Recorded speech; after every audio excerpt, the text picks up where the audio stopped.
Do you like 3D movies? Didn't you call me yesterday asking the same thing? What's your favorite 3D movie? Well, it's still not this one, but not as harshly.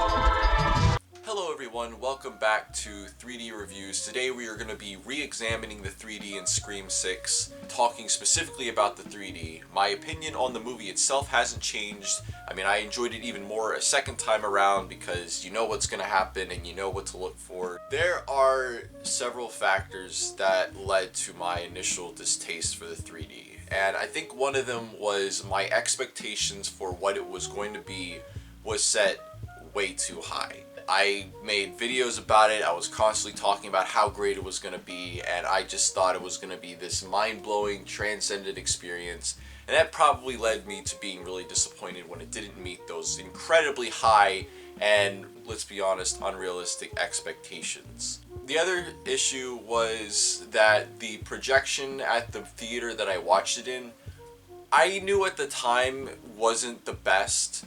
So there's possibly that factoring into the 3D not looking as good as it could. The theater that I work at, which is where I saw it again last night, has a really good projector, and that probably led to it looking better.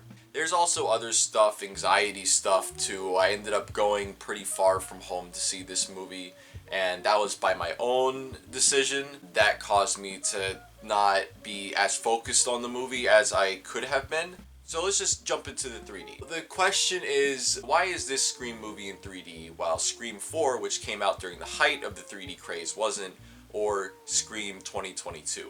There is actually a story reason for it, and they don't even call it out. You gotta be a big brain, you gotta think about it. Essentially, the new rules of this movie is that it's now a franchise, and everything's gotta be bigger, bigger budget, bigger setting, bigger everything, and anything goes. And part of something being bigger also means the inclusion of extra stuff like 3D. We actually have seen recently with things like James Bond that it is never too late for a franchise to get a 3D inclusion. Or hell, even look at Mission Impossible. I don't even think the next one's gonna be in 3D, but Mission Impossible 6 was. There you go. So yeah, it kind of makes sense that this would be in 3D because that's what franchises end up doing. They end up having a 3D version. That is my headcanon as to why this is a 3D movie. Now, I did say in the original review that there were no pop-outs, and that is not entirely true. Actually, this is a good moment right here. When Ghostface has the shotgun, and he holds it down to shoot at somebody, and the barrel of the gun comes right up out of the screen. That looks really nice. They also do several more shots of guns being pointed out of the screen. There's even a moment at the climax where a character is holding a knife up that's kind of coming out of the screen. Unfortunately, the guns are typically out of focus because they want you to focus on the character's reactions that's holding the gun, so the 3D effect doesn't work super great, but it is there and you can visibly tell that it is coming out of the screen. I did enjoy the depth a little bit more the second time around. Like I said, it was probably just the projection the original time that made it look less good than what it normally would be.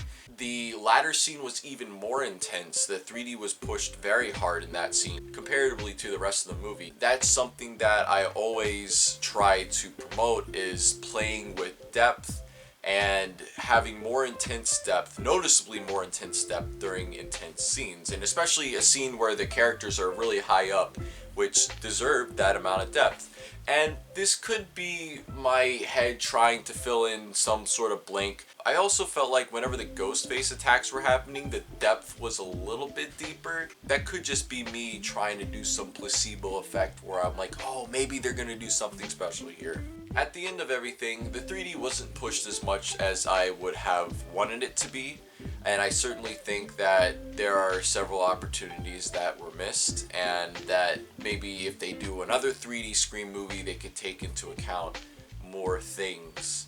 With a horror franchise like Scream, it really deserves that beyond top-notch 3D conversion, and while the conversion looks clean and you can't really see any errors in it, it just felt like it could have been pushed farther. And I think a lot of it is due to the cinematography of this movie.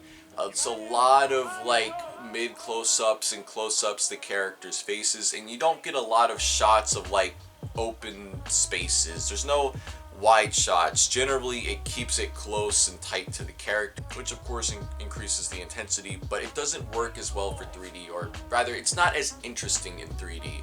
I was noticing that shots where the camera wasn't super close to the characters were the ones that looked the best in 3D, and that's because there was more stuff in the scene and more things to look at and more layers and so on and so forth.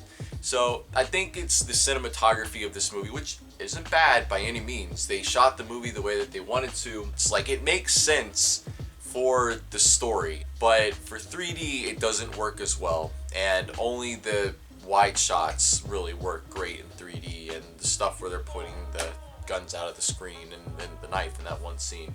So I think that's all I have to say. This is still, like, you don't really have to see Scream 6 in 3D, but it is nice that we got it, and there are shots that do look cool in 3D. It's just not pushed as much as I probably would have done it if I had done it myself. But I mean, I'm an armchair stereographer. I think that's where I'm gonna end this video. Scream 6, fantastic movie, whether you see it in 3D or in 2D. And I will see you all later.